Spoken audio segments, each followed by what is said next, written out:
Good morning, viewers. I welcome you to a new week and a new month. Interestingly, we have entered ember months when things usually get tougher, especially as the country suffocates under the weight of economic and security challenges. This morning, I am joined by DDM News analyst Ibrahim Umawase. Ibrahim, good morning and welcome to another edition of DDM Morning Show. Good morning, Mr. Tochukwu. Happy new month to our viewers and everyone out there. All right, on today's morning show, as Nigerians grumble in the face of their plights, former President of Nigeria, Goodluck Jonathan, is set to return to the presidential race. However, his eligibility is subject to debate as political scientists and analysts, including renowned Professor Chidi Odinkalu, weigh in on the matter. Then our second story will center around Morayo Afolabi Brown, a former TVC presenter famous for hosting a popular flagship TV show named Your View. Now, Mrs. Brown is trending for renouncing her earlier castigation of the presidential candidate of the Labour Party, Mr. Peter Obi. Now, what's her reason for that? You will find out. And finally, we shall discuss the victory secured by the APC in the just concluded Rivers State local government elections and the Wike's take back of control of the state structure. You are watching Morning Show on DDM TV. Stay tuned. All right, you're welcome back. Our first story now. Nigerians are grumbling under the heavy burden of insecurity and economic woes, longing for leadership that can restore hope and stability. Amid this national restlessness, whispers grow louder that former President Goodluck Jonathan might be eyeing a daring comeback to the presidency. But before the party can officially begin, Jonathan faces a daunting maze woven into Nigeria's constitution. Now, this is a labyrinth of legal hurdles that threaten to bar his path to back to power. At the heart of the constitutional challenge lies Section 137, subsection 3 of the 1999 Constitution as amended in 2018, which stipulates that a person who assumed the presidency to complete another term can only be elected for one single term afterward. Jonathan, who ascended to the presidency after the death of Umaru Musa Yar'Adua and was subsequently elected in 2011, falls squarely under this provision. Now, this means he constitutionally qualifies for only one more term, potentially limiting his ambitions to a transitional presidency rather than a longer political reign. Moreover, a constitutional amendment signed into law in 2018 seeks to curtail any executive office holder from serving more than 8 years in total. Critics argue this amendment was partly designed to prevent Jonathan's return, tightening the legal noose around his eligibility despite earlier court rulings that allowed his candidacy in previous elections. This creates a legal conundrum that could only be ultimately settled by the Supreme Court, presenting a significant risk to Jonathan's presidential aspirations. But beyond constitutional clauses, the political landscape complicates Jonathan's prospects further. The opposition's internal debates over zoning and strategic unity, combined with rising voices questioning his electability amidst Nigeria's battered socio-economic state, paint a picture of a candidate navigating treacherous political waters. Should he risk staking his political future on legal gray areas or step back for a fresh face to lead the nation? Well, Professor Chidi Odinkalu, a seasoned intellectual giant, delivers a compelling and insightful analysis warning that former President Goodluck Jonathan's potential bid for the 2027 Nigeria's presidency faces high risk of judicial disqualification due to constitutional provisions introduced after his tenure. Odinkalu highlights how political influences pervade judicial decisions in Nigeria, predicting that judicial rulings will likely be used as a tool to block Jonathan's candidacy, effectively orchestrating a legal judicial abortion of his ambitions. Now, this article stresses the transformed judicial landscape since Jonathan's presidency and cautions that pursuing the presidency may result in a politically motivated legal defeat disguised as constitutional enforcement. Odinkalu's message serves as a sober and powerful counsel on the interplay between law and politics, affecting Nigeria's electoral future, crediting him as a sharp legal mind and astute commentator on governance. Now, for more on this, we have Mr. Due Process, our regular DDM analyst, as well as other guests. You are welcome to the program, Mr. Due Process. Yes, good morning. I'm glad to have you here this morning on DDM on the show. Good morning, Mr. Raphael. Now, this is a recurrent decimal in Nigeria since 2019. The name of Goodluck Jonathan has been coming up as a potential candidate in presidential elections. However, currently, what we have, he has, a bigger hurdles before him than he ever had in the past. And that is Section 137, as amended by the administration of the late Muhammadu Buhari. Now, the question here is the interplay between politics and the judiciary, as Professor Odinkalu has pointed out, will be the biggest hurdle. But the question here is, will he be able to withstand or overcome this hurdle? And how much more or how will he be able to do that? So, but let's have your take first on the genuineness of his candidacy.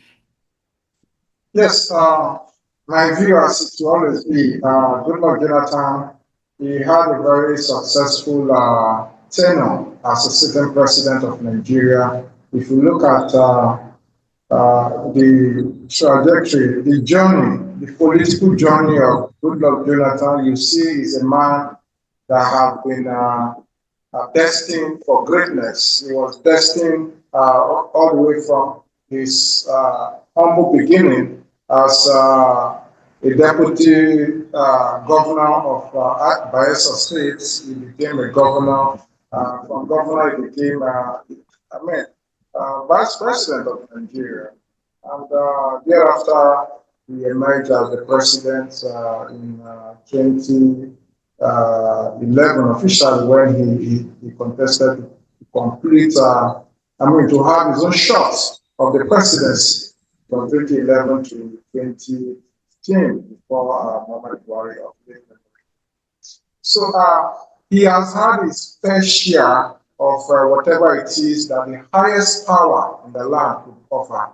And he has had his tremendous contribution. I remember he brought about policies like the out of school children in the north, the 19 northern states, as they always call it, where he erected the Almajiri school in Kano, in Kaduna, in Niger, Katsina, as many other northern states. And he was heavily criticized for his inability to be able to handle the security situation, as it were, during his tenure. That was during the rising rate of the insurgency in Nigeria. And again, he's had his own fair share of quality policies that improved the economy and enriched the quality of the naira during his reign as the president. And he was able to introduce transparency in government through policy framework. All this being said, these are some of, and he was widely globally acknowledged for handing over and acknowledging defeats in the 2015 general election, where he even called the late president to congratulate him on his victory. And that call alone solved a lot of internal crisis that would have erupted into a civil war. But his maturity and his sincerity of not being desperate, handing over the seat of power to an opposition is something that stands tall in the memory lane of Nigeria and all lovers of democracy.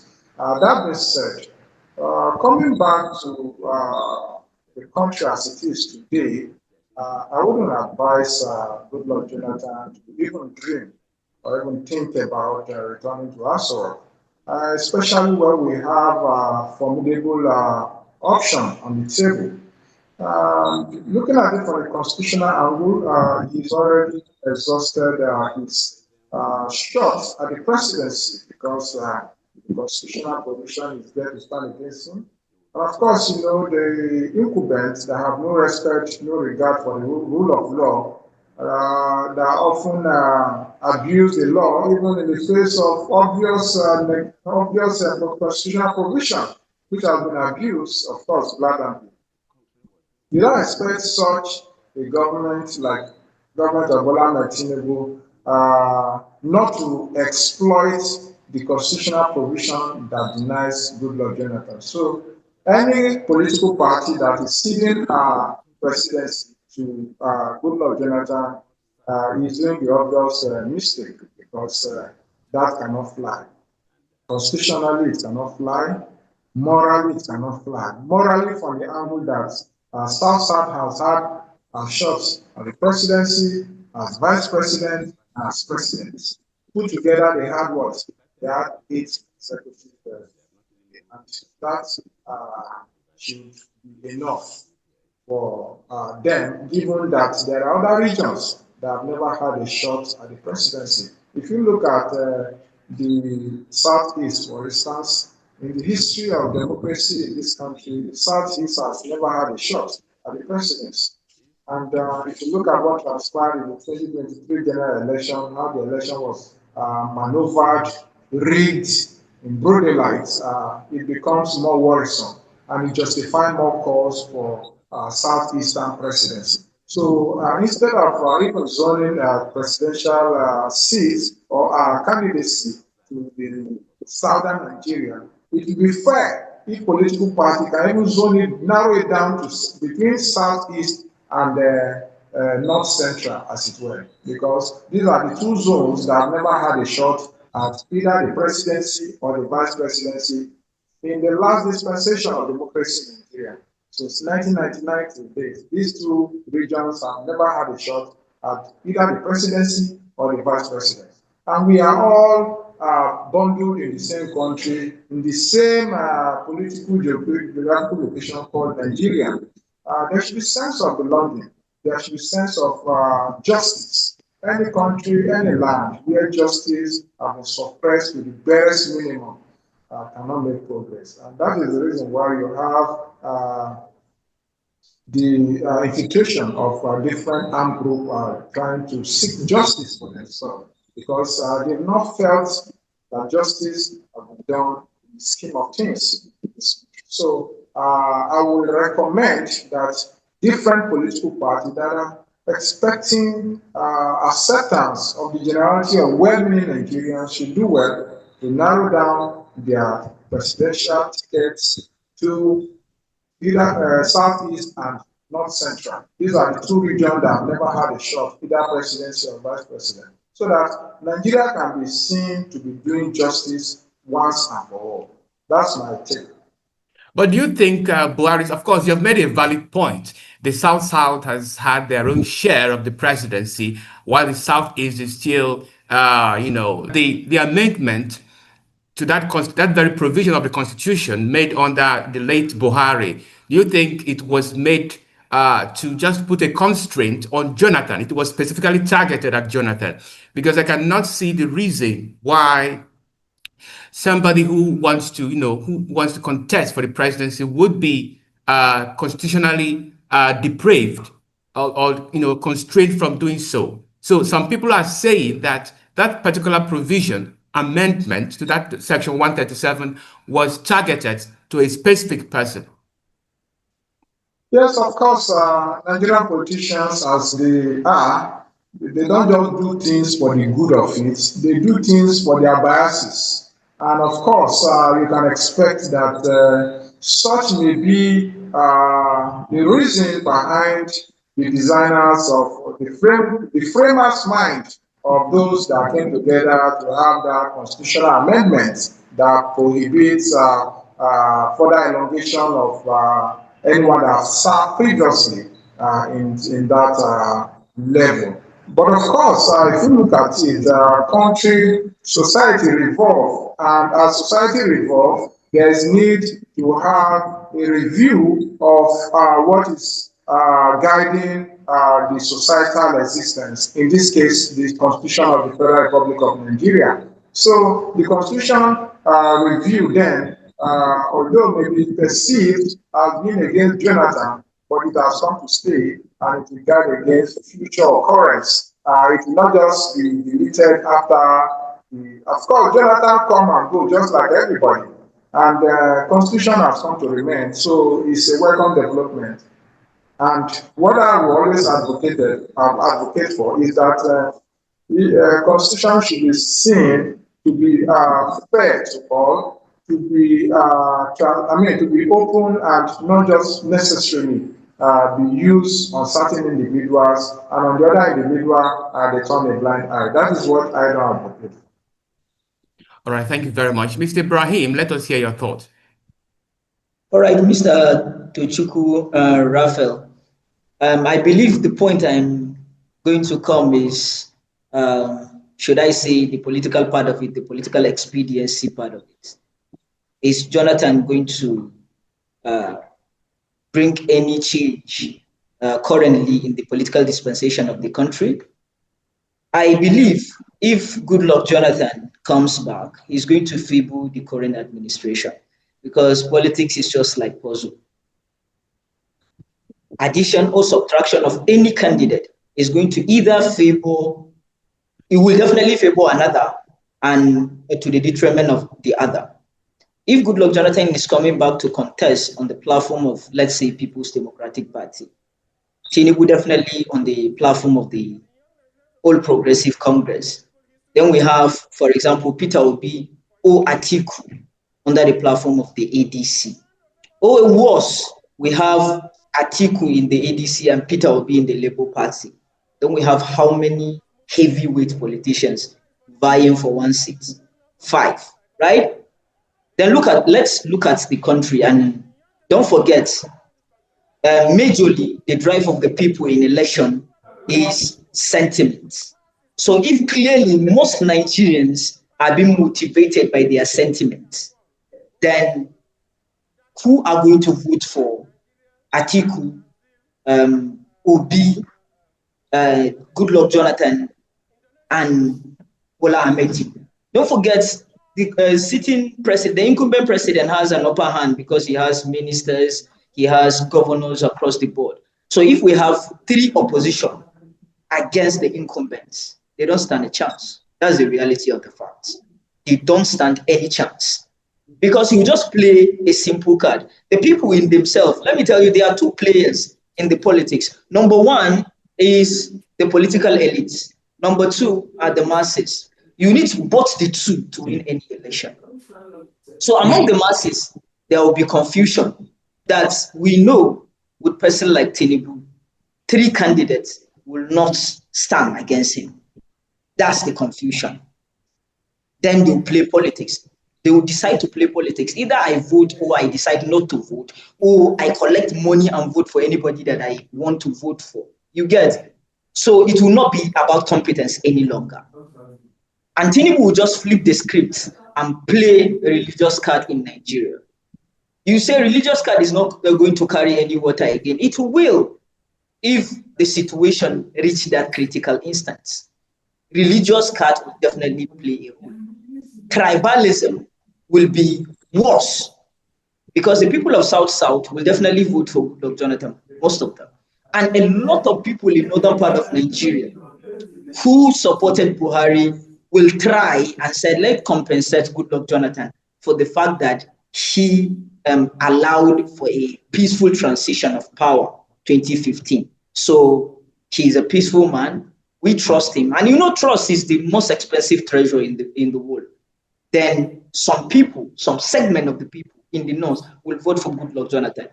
Then some people would vote for Atiku on the basics of sentiment. He's from northern part of Nigeria, right? Then the people of southeastern part of Nigeria will clearly vote for Peter Obi, right? The people of southwest will vote for Tinubu Then we are left with only one region as deciders. That's Northwest. People of North Central, the Christian population will be divided on these two candidates, Goodluck Jonathan and Peter Obi. And the Muslim population will be shared across Atiku and Bola Ahmed Tinubu. Then Northwest will be the decider. If Northwest happen to be the decider, if Tinubu just pick his running mate from Northwest, he win the election. And you will ask, maybe Goodluck Jonathan might pick a running mate from the Northwest, or Peter Obi will pick running mate from the Northwest. It's not going to carry the same water, because Northwest is the region in Nigeria that has 90 to 99% of their population as Muslims. So flipping the script of Muslim ticket will carry more weight than any other thing. So that's the political expediency of it. And that's why, for me, the biggest nightmare for me to move is Goodluck Jonathan accepting to come and rule.